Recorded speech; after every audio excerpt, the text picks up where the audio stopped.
Hello students, I am Gurjeet ma'am and welcome to Daksh academy Ladwa YouTube channel. So बच्चों, जैसे हमारा धार्मिक आंदोलन का टॉपिक चला हुआ था, धार्मिक आंदोलन में हम जैन धर्म कर चुके हैं, बौद्ध धर्म कर चुके हैं। आज की क्लास में हम करेंगे सिख धर्म। सिख धर्म के बारे में बच्चों जितना कहा जाए, जितना बताया जाए उतना कम है। सिख धर्म एक ऐसा धर्म है जिसने हर जाति, हर धर्म के लोगों को प्रवेश दिया है। सिख धर्म के संस्थापक गुरु नानक देव जी ने एक ऐसी प्रथा चलाई जिसके आगे पूरी दुनिया नतमस्तक है। तो स्टार्ट करते हैं। सिख धर्म। सिख धर्म के संस्थापक बच्चों गुरु नानक देव जी हैं। गुरु नानक देव जी ने सिख धर्म की स्थापना की और टोटल जो गुरु हुए हैं सिख धर्म में वो 10 गुरु हुए हैं। एग्जाम में जो सबसे ज़्यादा क्वेश्चन पूछे जाते हैं वो मैं आपको साथ साथ बताती रहूँगी किस गुरु के संबंध में क्या पूछा जाता है। तो स्टार्ट करते हैं गुरु नानक देव जी से। गुरु नानक देव जी का जन्म 1469 में हुआ था। गुरु नानक देव जी का जन्म 1469 में हुआ था। कार्तिक पूर्णिमा के दिन 1469 में रावी नदी के किनारे तलवंडी नामक स्थान जो आज के टाइम में पाकिस्तान में पड़ता है और जिसका आधुनिक नाम क्या है, ननकाना साहिब तलवंडी का आधुनिक नाम है। तलवंडी में गुरु नानक देव जी का जन्म हुआ था। गुरु नानक देव जी के पिता कालू मेहता जी, कहीं कहीं पर इनका नाम मेहता कालू जी भी दिया हुआ है, कई बुक्स में इनका नाम मेहता कालू जी भी दिया हुआ है। गुरु नानक देव जी की माता का नाम माता तृप्ता देवी। गुरु नानक देव जी का जन्म एक खत्री परिवार में हुआ था। इनकी बड़ी बहन का नाम नानकी होने के कारण गुरु नानक देव जी का नाम पड़ गया नानक। नेक्स्ट हम बात करते हैं गुरु नानक देव जी की। अगर बचपन की बात करें, गुरु नानक देव जी का बचपन से ही अध्यात्म में मन लगा रहता था। जहां इनकी एज के बच्चे खेल कूद में अपना समय बिताते थे, गुरु नानक देव जी ईश्वर भक्ति में अपना ध्यान लगाते थे। 7-8 साल की उम्र तक इन्होंने शिक्षा अर्जित की, क्योंकि इनको पढ़ाने वाले जो अध्यापक थे वो भी इनके ज्ञान के आगे अपने आप को छोटा महसूस करने लगे। यानी कि गुरु नानक देव जी के आध्यात्मिक जो प्रश्न होते थे उनका उत्तर इनके अध्यापक भी नहीं दे पाते थे। उसके बाद गुरु नानक देव जी के पिता जो पेशे से व्यापारी थे और गांव के पटवारी भी थे, उन्होंने सोचा गुरु नानक देव जी का ध्यान कहीं और लगाया जाए, तो इनको व्यापार के लिए भेजा कि आप व्यापार करके आइए। इनको 20 रुपये दिए इनके पिताजी ने। तो जब ये व्यापार के लिए गए, एक मेले में गए, तो वहाँ पर इन्होंने देखा कुछ भूखे साधु बैठे थे। उन साधुओं की दशा देखकर गुरु नानक देव जी ने, जो इनके पिताजी ने इनको पैसे दिए थे, उनसे गुरु नानक देव जी ने उनको भोजन कराया और दान दक्षिणा दी। और जब शाम को घर वापस आए तो पिताजी ने पूछा कि आज व्यापार में क्या किया। तो गुरु नानक देव जी ने पूरी घटना सुनाई। तो इनके पिता ने कहा कि ये क्या सौदा हुआ। तो गुरु नानक देव जी ने कहा कि मैं आज सच्चा सौदा करके आया हूँ और मेरे लिए यही व्यापार है। वो 20 रुपये का जो गुरु नानक देव जी ने सच्चा सौदा किया था, आज भी उसके आगे पूरी दुनिया नतमस्तक है। क्योंकि जो लंगर सिस्टम गुरु नानक देव जी ने शुरू किया था, जो लंगर प्रथा शुरू की थी, आज पूरी दुनिया उसके आगे नतमस्तक है। इन सब बातों को देखते हुए गुरु नानक देव जी के पिता ने सोचा कि गुरु नानक देव जी का विवाह कर दिया जाए। इनका विवाह हुआ था सुलखनी देवी, माता सुलखनी देवी से गुरु नानक देव जी का विवाह हुआ। इनके 2 पुत्र हुए, श्रीचंद और लक्ष्मीचंद जी। श्रीचंद जी जो इनके बड़े बेटे थे, उन्होंने उदासी संप्रदाय चलाया। इन्होंने आगे चलकर उदासी संप्रदाय, जो सिख धर्म से एक अलग संप्रदाय चलाया था, जिसका नाम उदासी संप्रदाय था। गुरु नानक देव जी की रचनाएं आदि ग्रंथ गुरु ग्रंथ साहिब में संकलित हैं।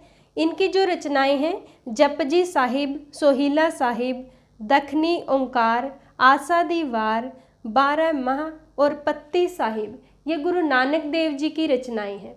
इसके बाद गुरु नानक देव जी ने अपने परिवार की जिम्मेवारी अपने ससुर को देकर अपने शिष्यों के साथ तीर्थ यात्रा पर चले गए। इनके शिष्यों में आते हैं मर्दाना, लहना, बाला और रामदास। गुरु नानक देव जी ने 1521 तक 4 यात्रा चक्कर पूरे किए। 4 यात्रा चक्कर कहाँ कहाँ पर पूरे किए इन्होंने? भारत, फारस, अरब और कई स्थानों पर इन्होंने अपने 4 यात्रा चक्कर पूरे किए।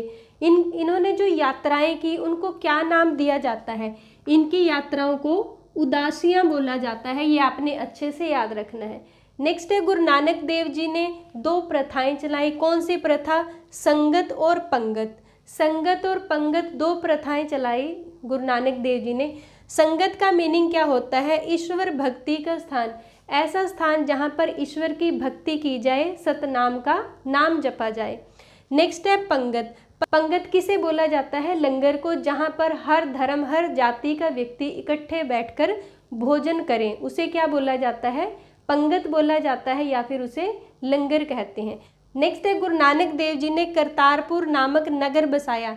1522 ईस्वी में गुरु नानक देव जी करतारपुर में आकर बस गए थे अपने परिवार सहित। उसके बाद है करतारपुर में ही गुरु नानक देव जी ने अपना उत्तराधिकारी किसे बनाया? भाई लहना को। भाई लहना जो आगे चलकर गुरु अंगद देव जी के नाम से जानेंगे, गुरु अंगद देव जी के नाम से जानेंगे और सिखों के दूसरे गुरु बने। करतारपुर में ही गुरु नानक देव जी ने भाई लहना को गद्दी संभाली और सिखों के दूसरे गुरु बनाया। नेक्स्ट बात करते हैं, करतारपुर में ही 1539 ईस्वी में, करतारपुर में ही 1539 ईस्वी में भाई लहना को सिखों के दूसरे गुरु बनाकर गुरु नानक देव जी ज्योति ज्योत समा गए। तो नेक्स्ट हम बात करते हैं दूसरे गुरु, गुरु अंगद देव जी के बारे में।